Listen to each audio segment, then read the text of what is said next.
미셔널 처치 29번째 그들도 위로가 필요했다. 그들도 위로가 필요했다라는 제목으로 말씀 나누도록 하겠습니다. 우리 지난주에 의해서 오늘은 고린도 지역의 고린도 선교를 우리 말씀으로 볼 그 예정인데요. 고린도는 지리적으로 정말 아주 중요한 그런 위치에 있습니다. 그래서 존 그레셈 메이첸이라는 분이 이 고린도에 대해서 그의 책에서 이렇게 설명을 하고 있는데요. 본도 아가야와 그 다음에 남쪽에 펠레폰네소스를 연결하는 다리와 같은 그런 역할을 하는 지역이 이 고린도래요. 두 개의 항구, 그래서 좌우 이렇게 그 양쪽이 바다거든요. 그래서 좌우에는 레게움과 겐그리아라고 하는 두 개의 그런 항구가 있고, 당시에 약 15만 명의 인구가 사는, 그 다음에 이렇게 표현하고 있어요. 풍요로운 도시였다. 15만 명이 사는 풍요로운 도시. 고대에는 15만 명이면 엄청난 큰 도시입니다. 이러한 지리적인 특성 때문에 고린도는 상업과 무역의 중심지가 되었고, 또 상업과 무역의 중심지가 되다 보니까 다양한 그런 문화들이 유입하고 또 이렇게 전해지는 그런 통로 역할을 했습니다. 문화뿐만 아니라 종교도 공존하는 곳이었죠. 특히 고린도에는 아프로디테 여신 그런 숭배가 성행을 했다고 하는데요. 그 신전에는 1000명이 넘는 그런 창녀들이 있었다고 합니다. 이는 고린도의 도덕적인 타락상을 잘 보여주기도 하는데, 그래서 고린도에 대해서 연구한 여러 사람들의 그 이야기들이 있는데, 그 중에 지리학자 스트라보라는 분은 이 고린도 지역을 그의 저서에서 이렇게 이야기하고 있어요. 부자들과 매춘부들의 도시다. 그러니까 부자이면서도 좀 상당히 타락했다는 거죠. 또 1세기 철학자인 크리소스톰은 고린도를 그리스도에서 가장 방탕하고 불경한 도시다. 여기에서는 이제 부자 얘기보다는 도덕적으로 얼마나 이 고린도라는 도시가 타락했는가를 이야기해 주고 있습니다. 이런 1세기 상황에서 사도 바울이 고린도에서 선교한다는 것은 쉬웠을까요? 어려웠을까요? 금세 우리가 눈치챌 수 있듯이 아마 어려웠을 것 같습니다.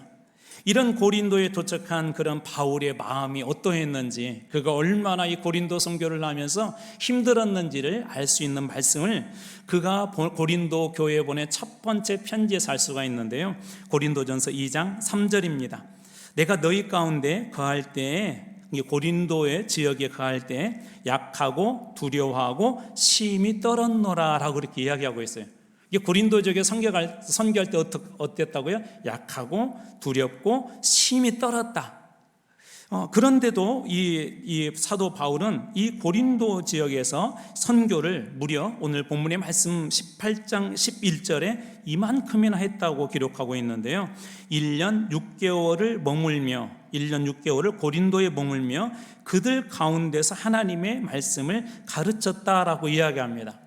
역사적으로 보여준 고린도의 그 지역의 그런 여러 가지 어려운 상황들, 사도 바울이 고백했던 것처럼 심히 두렵고 떨렸던 그런 마음이었었지만, 이 고린도 선교를 1년 6개월 동안 이 사도 바울은 그곳에서 할 수 있었던 것이죠. 오늘날에도 우리 교회나 선교 현장에는 이러한 비슷한 어려움들이 있습니다. 어떤 상황들은 정말 두렵고 떨리기도 하는 그런 상황들이 우리들에게 찾아오기도 하고요. 또 요즘 같은 그런 시대에는 세속주의, 다원주의, 물질 만능주의와 같은 그런 현상들이 교회 안에 들어와서 복음을 전하더라도 교회 안에서조차도 복음을 전하는 게 쉽지 않습니다. 여전히 어느 지역에서는 박해와 핍박으로 신앙생활을 하는 것이 어렵고, 최근에는 우리 한국 사회뿐만 아니라 미국이나 서구 사회에서 특별히 교회들에게 도전이 되는 것들이 있는데, 동성애나 차별금지법 같은 그런 문제들이 우리 가까이 와서 위협을 합니다. 과학과 기술은 발전을 했지만, 과학과 기술은 어느 시대보다도 최고로 발전한 그런 시대를 살고 있지만, 정신적으로 그 다음에 심적으로는 어느 시대보다도 가장 빈곤한 시대를 살고 있다는 것이 일반적인 사회학자들의 그 주장입니다. 두렵고 떨리는 그런 상황들이 우리 교회 안에도 가까이 와 있는 것입니다. 자, 그렇다면 교회는, 우리 그리스도인들은 어떻게 해야 될까요? 오늘 본문은 이러한 문제에 대한 희망의 메시지를 우리들에게 보여주고 있는 중요한 장면이기도 한데요. 그렇다면 바울은 고린도 선교를 어떻게 이렇게 두렵고 심히 떨리는 상황에서도 1년 반 동안 감당할 수 있었는지 한번 말씀을 나눠보려고 합니다. 앞에 살펴본 것처럼 바울이 고린도에 도착했을 때는 그의 마음이 상당히 좀 무거웠어요. 두렵고 떨리고 그런 마음이었었죠. 고린도에는 우상숭배, 도덕적인 그런 타락으로 악명이 높은 도시였기 때문에 그렇습니다. 즐기기에는 좋은 도시였었고 파티를 한다거나 그곳에서 여행한다는 것은 좋았을지 모르겠지만 그리스도의 복음을 전한다는 것은 상당히 어려웠어요. 그런데도 1년 6개월 동안 선교를 지속할 수 있었던 첫 번째 이유는 뭐냐면 바로 동역자들의 위로가 있었기 때문에 그렇습니다. 힘들고 어려운 그 시간들을 이 바울이 그 선교를 할 수 있었던 가장 첫 번째 이유를 하나를 뽑아라 한다면 동역자들의 위로가 있었어요. 오늘 말씀의 2절입니다. 아굴라라고 하는 사람이 있는데 본도 지역 출신이라는 것입니다. 난 유대인 한 사람을 만나니, 사도 바울이 만났대요. 글라우디오는 그때 당시 로마의 황제였었는데 모든 유대인들을 명하여서 로마에서 떠나라 한 고로 그의 아내 브리스길라와 함께 이달리아로부터 로마로부터 새로 이사 온지라 바울이 그들에게 감해. 아굴라라고 하고는 아굴라, 그 다음에 브리스길라, 이 두 사람은 부부인데요. 아굴라는 남편이고 브리스길라는 그 아내예요. 그런데 이 로마에서 어떤 일들이 있었냐면 어떤 좀 소요 사태들이 있어서 이 문제 때문에 이 문제에 그리스도인들이 개입했을 수도 있고 개입하지는 않았는데 로마 정부가 생각할 때는 그리스도인들이 문제다라고 혹은 또 유대인들이 문제다라는 그런 판단을 했기 때문에 그때 당시 글라우디오라고 하는 황제가 이 로마를 다 떠나도록, 유대인들은 다 떠나도록 이렇게 명령을 합니다. 그래서 어쩔 수 없이 아굴라와 브리스길라가 바로 이 고린도 지역으로 온 것입니다. 원래 로마가 기반이었었고 아마 오랜 기간 동안 산 사람들에게는 그 기반들이 잘 닦여져 있었기 때문에 브리스길라와 아굴라의 입장에서는 이 고린도에서 산다는 그 삶이 어떻게 보면 좀 절망에서 시작할 수도 있었을 것이고 슬픔 속에서 시작했을 것 같습니다. 로마를 떠나는 것은 그들의 계획이 아니었기 때문에 그렇습니다. 얼핏 보면 불행한 사건처럼 같지만 하나님께서 이 부부를 누구에게 연결시켜 주냐면 바로 그곳에 또 선교를 하기 위해서 간 이 사도 바울과 연결시켜 줍니다. 이들은 고린도에서 어떻게 보냈습니까? 오늘 말씀의 3절입니다. 생업이 같음으로 함께 살며, 생업하는 일이 같았대요. 직업이 같았답니다. 어떤 직업이었냐면 천막을 만드는 일, 텐트 메이커인데 정확하게는 천막만 만드는 것이 아니라 이렇게 가죽을 다루는 일을 하는 사람을 이야기하는데요. 같은 그런 업종이었었대요. 이게 사도 바울도 아마 이 텐트 메이커, 이 천막 만드는 일을 했던 것 같습니다. 근데 이렇게 말씀이 되어 있어요. 함께 살며 일을 하니 그 생업은 천막을 만드는 것이다. 함께 살며 일을 했다라고 되어 있습니다. 우연 같지만 성경에서는 우연처럼 이렇게 표현하고 있지만 그러나 우연이 아니라 하나님께서 서로에게 위로와 힘이 되도록, 그리고 고린도 선교와 그들의 그 삶 속에 동역자가 되도록 하나님께서 그곳에서 만나게 해주셨다는 것입니다. 아굴라와 브리스길라는 갑작스런 로마의 그 추방령으로 인해서 충격과 그런 아픔들이 있었을 거예요. 저도 이렇게 막 처음 추방당하고 나니까 모든 게 막막하더라고요. 새로운 선교지, 그 다음에 삶을 어떻게 살아가야 될지, 대부분의 짐들은 그곳에다 버리고 그 수많은 책들도, 방안 가득했던 책들도 다 버리고 몇 박스만 들고 나와야 할 수밖에 없는 그런 상황이었습니다. 그런 상황이 되고 나니까 이런 걱정이, 앞으로 어떻게 살지? 물론 하나님께서 책임져 주겠다는 한편의 그런 작은 소망과 믿음은 있지만 많은 것들이 절망이 있어서 아마 이 브리스길라와 아굴라도 그러했을 것 같습니다. 바울도 마찬가지예요. 어렵고 힘든 선교의 여정으로 그가 하나님께서 보내셔서 온 곳은 아주 방탕한 도시, 어느 도시보다도 우상이 정말 많은 그런 도시였기 때문에 사도 바울도 고린도에 도착했을 때 그가 심히 두렵고 떨렸다라고 그렇게 고백할 수밖에 없었을 것입니다. 더군다나 이 바울이 그동안에 이렇게 선교 여정을 하면서 귀한 동역자로 출발해 첫 번째 실라라는 사람이었었고, 그리고 도중에 너무나도 좋은 동역자 한 사람을 얻었어요. 디모데라는 이 동역자를 얻었는데 실라와 디모데는 이곳에 따라오지 못하고 지금 마게도냐 지역에 있습니다. 그러니까 이 동역자들 둘을 놔두고 혼자 와서 한다는 게 쉽지가 않죠. 한 4개월 동안 우리 부목사님 없이 이렇게 혼자 이렇게 하는데 처음에는 할만하던데 어느 순간에는 이게 어렵더라고요. 하물며 선교 현장은 훨씬 더 어려웠겠죠. 이게 바울도 마찬가지고 이 두 부부도 마찬가지였을 것입니다. 이런 상황에서 아굴라와 브리스길라가는 이 사도 바울에게 큰 위로가 되었을 것이고, 또 브리스길라와 아굴라도 그들이 영적으로 힘들고 어려웠을 때 이 바울을 통하여서 많은 것들을 공급받았을 것입니다. 위로받았을 것입니다. 무엇보다도 이들의 만남은 바울의 사역에 큰 영향을 미쳤는데요. 아굴라와 브리스길라는 바울의 이제 이곳에서 만남을 통하여서 충실한 동역자가 되어서 계속 이렇게 함께 그 여정을 합니다.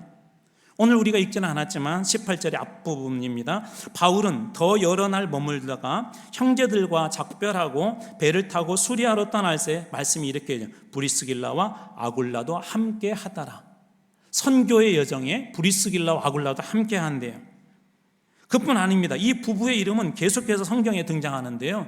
사도행전 우리 오늘 봤던 18장 2절, 18절 그 다음에 26절에 세 번이나 이 부부의 이름이 등장하고 로마서 16장 3절에도 이 부부의 이름들이 이 두 사람이 다 등장하고 고린도전서 16장 19절에도 디모데후서 4장 19절에도 이 두 부부의 이름이 계속해서 등장합니다. 무슨 얘기죠? 사도 바울의 선교에 아주 중요한 동역자가 되었다는 것입니다. 고린도에서 바울의 사역을 힘있게 했던 중요한 동력이었다는 것이죠. 힘들고 어렵고 두렵고 심히 떨렸던 곳에서 선교할 수 있었던 그 이유 하나를 뽑으라면 바로 이 브리스길라와 아굴라 같은 그런 귀중한 동역자가 있었기 때문에 위로가 되었고 힘이 되었던 것입니다. 또 이 고린도에서 사역을 더 힘있게 힘차게 할 수 있었던 또 다른 동역자가 있는데 방금 앞에서 소개했던 바로 실라와 디모데입니다. 이 실라와 디모데는 어땠다고 그랬죠? 지금 이곳에 있지 않고 좀 떨어져 있었어요. 바울은 지금 현재 브리스길라와 아굴라와 같은 동역자가 되어서 이제 생업도 하고 그리고 이 선교를 해야 되는데 선교비가 아마 부족했던 것 같아요. 그래서 그 자비랑 선교죠. 텐트 메이커도 하고 그리고 선교도 하는 이 일들을 반복하고 있다가 마침 실라와 디모데가 이들에게 찾아옵니다. 오늘 말씀이 5절입니다. 실라와 디모데가 마게도냐로부터 내려오매 라고 되어 있어요. 그 다음에 말씀이 이렇게 바뀝니다. 바울이 하나님의 말씀에 붙잡혀 유대인들에게는 예수는 그리스도라 밝히 증언했다. 뭔가 좀 변화가 있죠. 실라와 디모데가 마게도냐로부터 내려왔을 때 사도 바울의 사역이 이렇게 되었다고 성경에 하나님의 말씀에 붙잡혀 증거했다. 이게 붙잡혀라는 게 수동태거든요. 이게 자기의 어떤 막 자율적으로 내가 열심히 해야지 그것보다는 성령의 어떤 강권적인 그런 역사들이 있었던 것 같습니다. 그리고 그는 담대하게 하나님의 말씀을 전하기 시작합니다. 자, 그렇다면 이들이 오기 전과 그 후에 무엇이 달라진 거죠? 아마 눈치채셨겠지만 브리스길라와 아굴라와 있을 때는 이 사도 바울이 그들과 함께 이렇게 생업을 하면서 선교에도 많은 돈들이 필요하기 때문에 같이 어떻게 보면 생업과 이 복음을 전하는 일을 했다면 이제 붙잡혀라는 말에서 알 수 있듯이 이 실라와 디모데가 온 후에는 온전히 복음을 전하는 일에만 이 바울이 힘쓰게 됩니다. 두 가지 큰 이유가 있었어요. 첫 번째는 마게도냐로부터 올 때 이 바울이 떠나올 때마다 교회들이 안정되지 못했었잖아요. 어려운 일들이 있었단 말이에요. 그런데 이 두 사람이 왔을 때 그냥 온 것이 아니라 그 교회에 대한 소식을 가지고 왔어요. 바울도 궁금했겠잖아요. 도대체 그때 이렇게 선교하고 복음을 전했는데 그 교회가 잘 세워지고 있을까? 혹시 어려움은 없지 않을까? 걱정도 염려도 궁금함도 여러 가지가 있을 것 같아요. 그런데 그때 바로 실라와 디모데가 그 교회의 소식을 가지고 오는데 기쁜 소식을 듣습니다. 사도 바울이 힘이 났을 거예요. 그 다음에 두 번째로는 바로 이 마게도냐에 있었던 그 교회들, 특별히 빌립보 교회 같은 교회들이 이 사도 바울의 이 선교에 헌금을 해줍니다. 그것을 우리가 이 뒤에서도 알 수가 있는 부분이 있는데요. 고린도서 11장 9절 말씀에서 볼 수가 있습니다. 제가 한번 읽어드릴게요.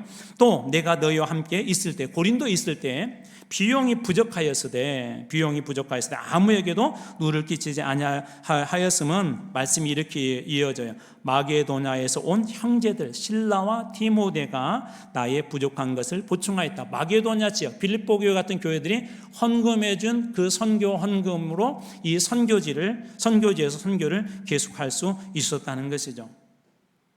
여러분, 우리가 여기서 무엇을 할 수가 있죠? 목회나 선교 현장에도 여러분 물질이 필요해요. 우리 가장 필요한 건 물론 기도죠.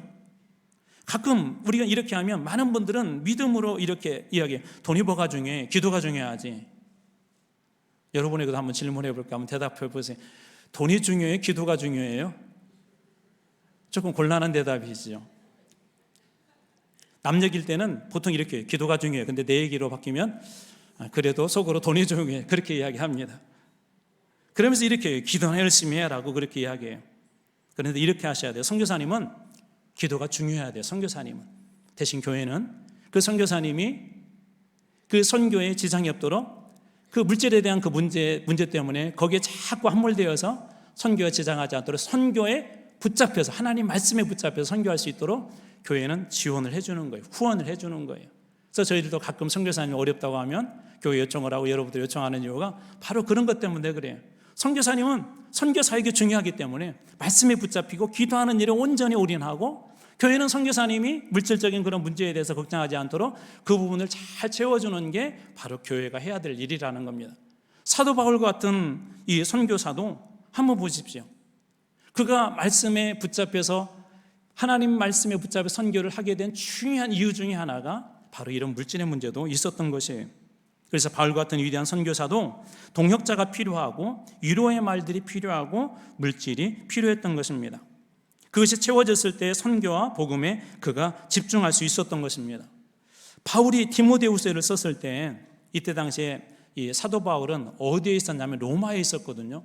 로마에서도 여행하고 있었던 것이 아니라 감옥 속에 있었어요. 이 감옥 속에 있었을 때 그곳에서 이 디모데에게 보내는 두 번째 편지를 보면 사도 바울도 이게 필요했구나라는 걸 알 수 있는 좀 마음이 짠한 말씀이 등장해요. 그가 디모데한테 이제 전서를 쓰고 후서를 쓰고 후서의 말미에 이제 마지막 디모데에게 마지막 당부의 부탁을 하는데 이런 부탁을 합니다. 디모데후서 4장 9절, 너는 어서 속히 내게로 오라. 디모데는 바울이 중요한 동역자라고 그랬잖아요. 지금 바울이 어디 있다고요? 로마의 감옥에 있었어요. 언제 죽을지 모르는. 그리고 실제로 사도 바울은 이 로마에서 순교당하지 않습니까? 근데 이 감옥 안에 있을 때 사도 바울에게 필요했던 것 중에 하나는 뭐였냐면 디모데와 같은 그런 동역자들이었어요. 왜 그러냐면 바로 디모데후서 4장 10절에 그 이유를 우리가 알 수가 있는데 4장 10절이 이렇게 돼요. 데마라는 사람은 이 세상을 사랑하여 나를 버리고 데살로니가로 갔고 바울을 떠난 것이죠. 그리스계는 갈라디아로, 디도는 달마도. 이 사람들은 사역 때문에 아마 떠났을 것 같아요. 이 데마하고는 좀 다른 이유지만 아무튼 바울의 곁에는 함께 있었던 동역자들이 그들을 떠나버린, 바울을 떠나버린 것입니다. 그래서 4장 9절에서 너는 어서 속히 오라 그렇게 이야기했던 바울은 마지막 한 절의 인사를 남겨두고 4장 21절에 다시 한번 디모데에게 이렇게 강하게 요청해. 너는 겨울이 오기 전에 어서 오라. 여러분, 바울의 마음이 느껴지세요? 바울 같은 그런 위대한 선교사도, 사도도 그도 감옥 안에서 기도 안 했을까요? 그에게 말씀이 없었을까요? 그가 하나님의 말씀을 그 감옥 안에서 디모데후서를 써서 이렇게 보냈다는 것은 하나님의 말씀이 그에게 있었다는 것이고, 하나님의 말씀이 있었다는 것은 성령 충만했다는 것이고, 성령 충만했다는 것은 그도 기도 생활을 그 안에서 계속 했을 거예요. 계속 기도 생활도 하고 성령 충만하기도 하고 말씀이 충분했던 그도 뭐가 필요했던 거예요? 동역자들이 필요했었고 동역자의 위로가 필요했던 것입니다. 그래서 두 번이나 너는 어서 속히 내게로 오라 그렇게 이야기하고 마지막 한 절을 남겨두고 바울은 강력한 그러면서도 애잔한 음성으로 디모데에게 너는 겨울 전에 어서 오라고 그렇게 이야기하고 있었던 것이죠. 바울도 겨울이 두려웠던 거예요. 선교사들도 겨울이 두려워요. 위대한 학자들도, 신학자들도 겨울이 두려워요. 위로받고 싶은 동역자가 그도 필요했던 것이죠. 아마 이 드라마 보신 분들이 있을지 모르겠는데 저는 다 보진 않았는데 오늘 이렇게 몇 컷이 있는 그것을 보다가 감동이 되는 한 대사가 있어서, 고백이 있어서 여러분들에게 소개하려고 합니다. 이번 생도 잘 부탁해라고 하는 그런 드라마입니다. 드라마의 그 주인공 지음이라고 하는 그런 주인공이 있는데 그 아버지가 참 상당히 못됐어요. 도저히 그 집에 살 수가 없어서 어린 나이에 소위 가출을 하게 되고, 그리고 그가 이모님이라고 부르는 분하고 이렇게 함께 사는데 이 지음이 어느 날 이런 고백을, 그것에서 독백을 합니다. 한번 들어보십시오. 매일 밤 불안하게 잠들고 매일 아침 슬프게 깨어났어도 가족이 아닌데 자고 일어나면 잘 잤냐고 물어봐주고, 아플 때 옆에 있어주고, 좋은 일 있으면 나보다 더 기뻐해주는 사람이에요. 그게 진짜 가족인 게죠. 가족이 아닌데도 아침에 자고 일어나면 잘 잤냐고 이렇게 물어봐주고, 아플 때 조용히 곁에서 옆에 있어주고 따뜻한 손으로 붙잡아주고, 좋은 일이 있으면 나보다도 더 기뻐해주는 사람, 그는 사실 가족이 아니에요. 이모라고 부르지만 가족이 아닌 남남인데, 그는 어떻게 보면 드라마의 주인공 아니에요. 주인공임에도 불구하고 그에게도 위로와 안부가 필요했던 것입니다. 이것은 동역자들도, 목회자들도, 선교사들도, 교회 안의 지도자들도 누구에게도 다 위로가 필요함을 우리들에게 간접적으로 보여주는 이야기이기도 합니다. 우리 교회 안에도 이러한 위로가 필요한 분들이 많이 계시죠. 여러분들은 그냥 이렇게 편하게 이렇게 예배를 드리지만 이 모든 일들을 준비하시는 분들이 계시고, 여러분들은 그냥 편하게 이렇게 방송에서 나오는 소리를 듣지만 보이지 않는 곳에서 수고하는 분들이 계시고, 우리는 그냥 주일 점심 내려가서 그냥 편하게 식사를 하지만 그 일을 위해서 정말 수고하는 분들이, 많은 분들이 우리에게는 계십니다. 아마 여러분들이 그 자리에 섰던 그런 분들도 이곳에 많이 있을 것 같아요. 교사, 또 우리 보이지 않는 수많은 사역자들, 우리 동역자들, 그들도 하나님의 위로가 필요하다는 거예요. 여러분의 누군가의 동역자가 되어주고 위로가 되어줄 때 그때 그 사람은 더 힘을 얻을 것입니다. 바울에게도 한 사람이 오는 것이 그냥 한 사람이 오는 것이 아니라 위로가 오는 것이었어요. 바울에게 그가 전에 따뜻한 말 한마디는 그냥 그의 귀를 스쳐가는 것이 아니라 그의 삶을 다시 일으켜 세워주고 선교의 그 사역을 잘 할 수 있는 중요한 동력이 된 것입니다. 동역자들이 여러분의 삶과 그런 사명에 어떤 영향력들을 미칠 수 있을지 한번 기대해서, 또 반대로 여러분들이 따뜻한 위로가 되어주고 한 사람 위로가 되어줬을 때 그 사람의 삶을 통하여서 하나님이 어떻게 역사하실지 한번 기대하면서 그런 귀한 동역자로 쓰임받고 또 그렇게 한번 여러분 섬김받고 싶지 않습니까? 저는 우리 여러분들에게도 우리 동역자들, 또 함께하는 우리 믿음의 권속들의 그런 위로가 충만히 임해서 하나님께서 맡겨진 그 사역을 주님 나라 갈 때까지 잘 감당하는 여러분들 다 되실 주님으로 축원합니다. 두 번째로, 이 고린도 영적으로 도덕적으로 어려운 이적에서 이 바울이 이 선교를 잘 감당할 수 있었던 것은 이 세상에서는 동역자들이 위로가 있었다면 두 번째로는 하나님의 위로가 있었기 때문에 가능한 것입니다. 오늘 바울과 이 복음이 당한 그 어려움은 오늘 본문에서도 여러 곳에 등장하는데요. 16절에는 대적하고 비방했다. 또 12절에는 그다음 12절에 보면 또 대적하여 법정으로 데리고 왔다. 또 17절에는 소스데네라고 하는 그런 또 다른 동역자가 있었는데 그들을 법정에서 때렸다. 이런 여러 가지 상황들이 고린도 선교하는 과정에서도 계속해서 핍박이 있었고 여러 가지 어려운 일들이 계속해서 있었어요. 그런데 이러한 어려운 상황 중에서 두렵고 심히 떨렸다고 바울이 고백했다고 그랬잖아요. 그런데 어떻게 가만히 그 상황들을 보면 어려운 일이 있었지만 나름대로 이 바울의 선교는 성공하고 있었어요. 왜냐하면 18장 8절 말씀에도 보면 또 회당장이면 상당히 유대인 사회에서는 지위가 있는 사람이거든요. 근데 이 회당장 그리스보가 온 제방과 더불어 주를 믿었다라고 되어 있고 또 수많은 고린도 사람들도 듣고 믿어 세례를 받았다라고 18장 8절에 기록되어 있는 게, 회당장뿐만 아니라 많은 고린도에 있는 유대인들이 예수를 믿었다면 고린도 선교 성공한 것 아닙니까? 상당히 어떻게 보면 성공한 그런 선교가 바로 이 고린도 선교였던 것이죠. 동료들의 위로와 격려가 있었지만 그런데도 여전히 이 바울은 두려웠던 것이 분명합니다. 사역을 잘하는 것 같아도 두려움이 찾아오더라고요. 믿음의 문제가 아니라 당연하다는, 여러분 건강한 사람에게도 감기가 자연스럽게 찾아온 건 당연한 것처럼 신앙이 건강하고 믿음이 좋고 성령 충만해도 순간순간 그렇게 두려움의 순간들이 찾아옵니다. 모세도 홍해 앞에서 두려웠고 여호수아도 가나안 앞에서 두려웠고 예수님도 십자가 앞에서 두려웠습니다. 어떻게 이들은 이 두려움의 순간들, 그리고 오늘 본문에서 만나는 이 바울은 두려움의 순간을 이겨냈을까요? 오늘 말씀의 9절입니다. 제가 읽어드리겠습니다. 밤에 주께서 환상 가운데 바울에게 말씀하시되, 밤에 주께서 환상 가운데 바울에게 말씀하시되 두려워하지 말며 침묵하지 말고 말하라 라고 이야기해요. 밤에라는 그 표현에서 알 수 있듯이 지금 사도 바울의 이 영적인 상황들, 그에게 주어진 주변의 상황들이 얼마나 힘든지를 우리는 이 한 단어에서도 알 수가 있습니다.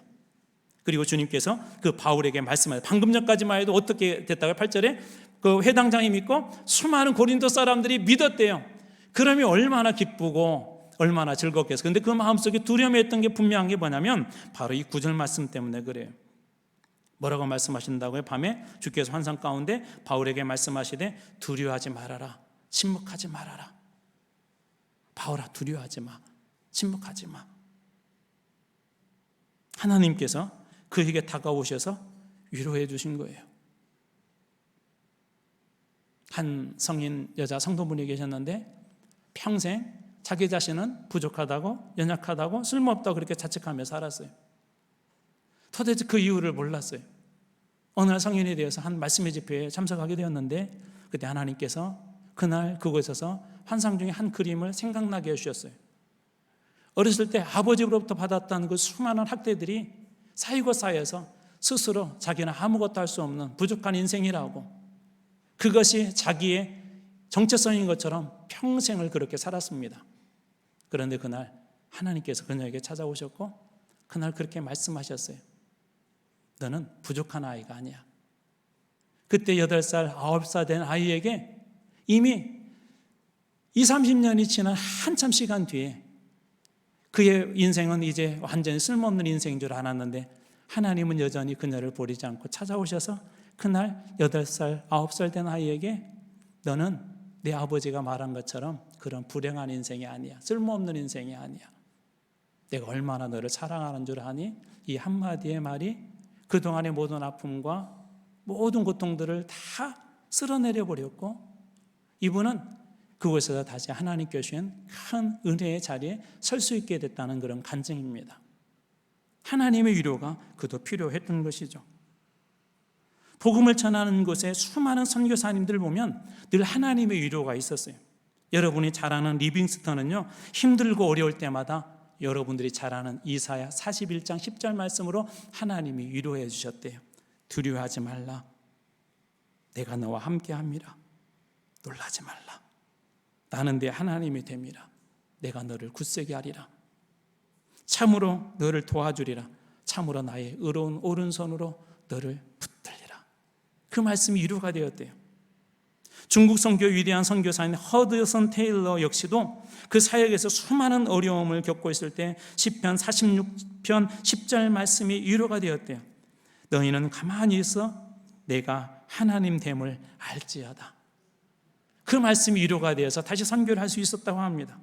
나치 강제 수용소에서 살아남은 코리덴붐 이분은 투옥 기간 동안에 하나님께서 자주 이렇게 위로를 해주셨대요. 시편 91편 1절과 2절 말씀인데요, 지존자의 은밀한 곳에 거주하면서 전능자의 그늘 아래에 사는 자여, 나는 여호와를 향하여 말하기를 그는 나의 피난처시요 나의 요새시요 내가 의뢰하는 하나님이라 하시리라. 그 말씀이 위로가 되어서 이 나치 수용소에서 힘들고 어려운 그런 상황들을 이겨낼 수 있었다고 합니다. 하나님은 이처럼 말씀을 통해서 위로해 주세요. 우리 하나님 어떤 분이시죠? 고린도서 1장 3절 말씀에 보면 이렇게 이 바울을 통해서 고백합니다. 찬송하리로다. 그는 우리 주 예수 그리스도의 하나님이시요 자비의 아버지시요 모든 위로의 하나님이시며, 모든 위로의 하나님이시며. 저는 그 주님께서 오늘 여러분들도 위로해 주실 주님으로 축복합니다. 여러분들도 위로가 필요하잖아요. 집안에서 아주 단단한 기둥과 같은 아버지도 위로가 필요하잖아요. 자식을 위해서 무엇이든지 할 수 있을 것 같은 용기 있는 어머니도 위로가 필요하지 않습니까? 이민진이라는 그 작가가 쓴, 아마 여러분 들어보셨을 것 같은데, 파친코라고 하는 그런 소설이 있는데, 이 소설은 일제 강점기부터 1980년대 말까지의 그 배경으로 부산 영도 그리고 일본의 오사카를 주 배경으로 한 그런 소설이에요. 특별히 여기에는 이 일본에 사는 우리 조선인들 그 4세대에 관한 이야기들인데, 차별, 불평등, 역경 속에서도 서로에게 사랑과 위로가 되어주는 희망의 메시지가 또 그 안에 이렇게 들어있는데요.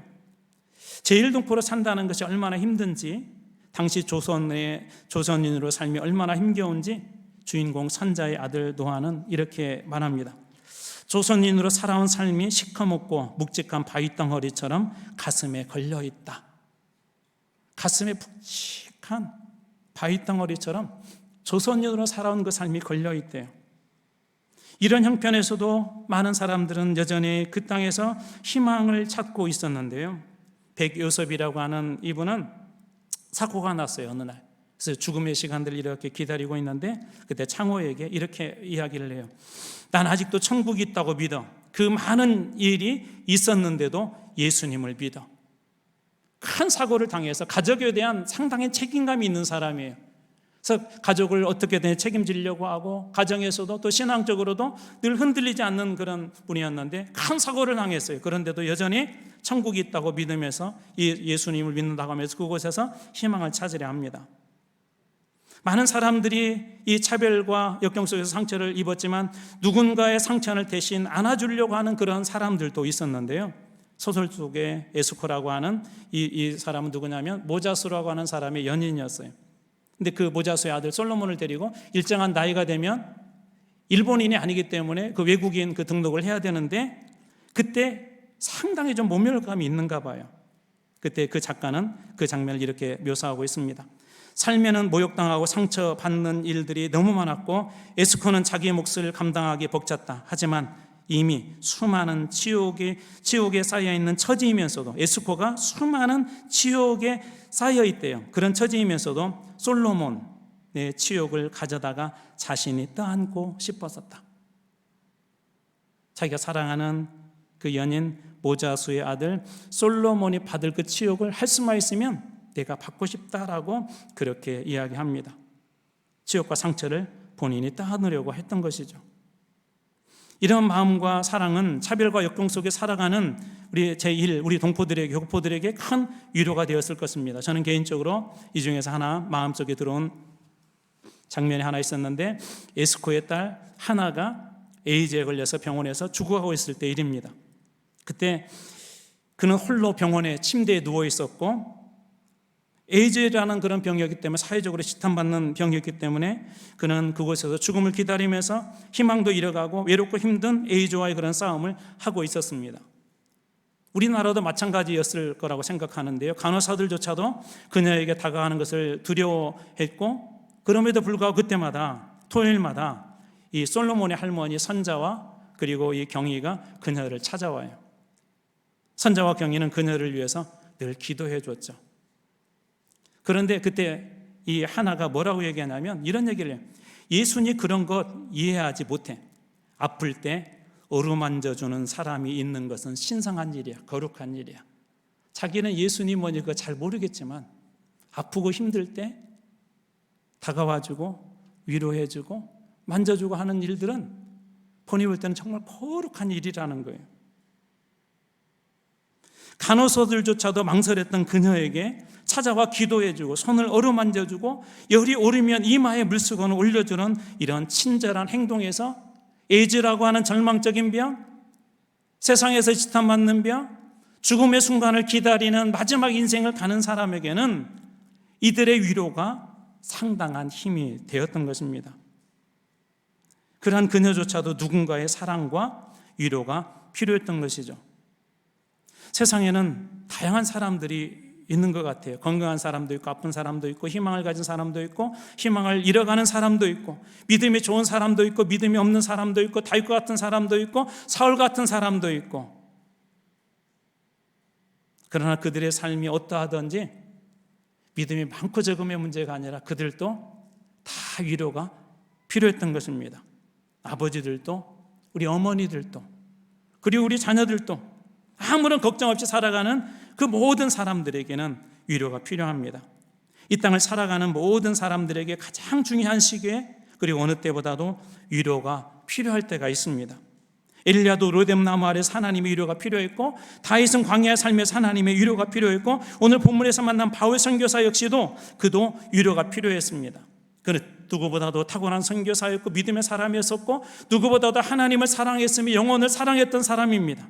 자신의 동족을 예수 믿게 할 수만 있다면 자신이 누릴 모든 지혜를 다 포기하겠다고 할 만큼 그는 누구보다도 복음에 열정이 있는 그런 사람이었습니다. 그럼에도 불구하고 그 역시도 동역자들의 위로가 필요했고 하나님의 위로가 필요했습니다. 저는 이제 말씀을 마치면서 여러분들에게 그렇게 도전하고 싶습니다. 여러분, 오늘 이 자리를 떠나면서 한번 주위를 돌아보시기 바랍니다. 누군가에게 위로가 필요한 사람이 있다면 주저하지 말고 한번 다가가시면 좋을 것 같습니다. 여러분의 말 한마디가 어쩌면 그 사람을 완전히 그의 인생을 바꿔놓을 수도 있습니다. 어쩌면 헤매고 있는 그 자리를 여러분들이 새롭게 문을 열어주는 그런 위로가 될 수도 있을 것입니다. 또 거꾸로 여러분들에게 누군가 베풀어지는 그런 위로들을 여러분 한번 받아보십시오. 특별히 하나님의 위로의 손길에 한번 여러분 다 내어놓으면 어떨까요? 하나님께서 위로해 주시고 또 우리 성도들이 위로해 주고 그렇게 함께 세워지고 지어져 나갈 때 힘들고 어렵지만, 여전히 희망이 없는 것 같지만, 여전히 한국교회 어렵다고 힘들다고 하지만 사도 바울이 고린도 성교회를 무사히 잘 마칠 수 있는 것처럼 이 땅에 맡겨진 우리의 사명을 잘 감당할 수 있지 않을까요? 사랑하는 성도 여러분, 오늘 이 말씀이 여러분들에게도 위로가 되고 이 말씀이 여러분들을 통과해서 누군가에게 전해졌을 때 여러분의 주변이 위로받고 살아가는 놀라운 일들이 있기를 복의 권으로 쓰임받는 여러분 되시길 주님으로 축원합니다.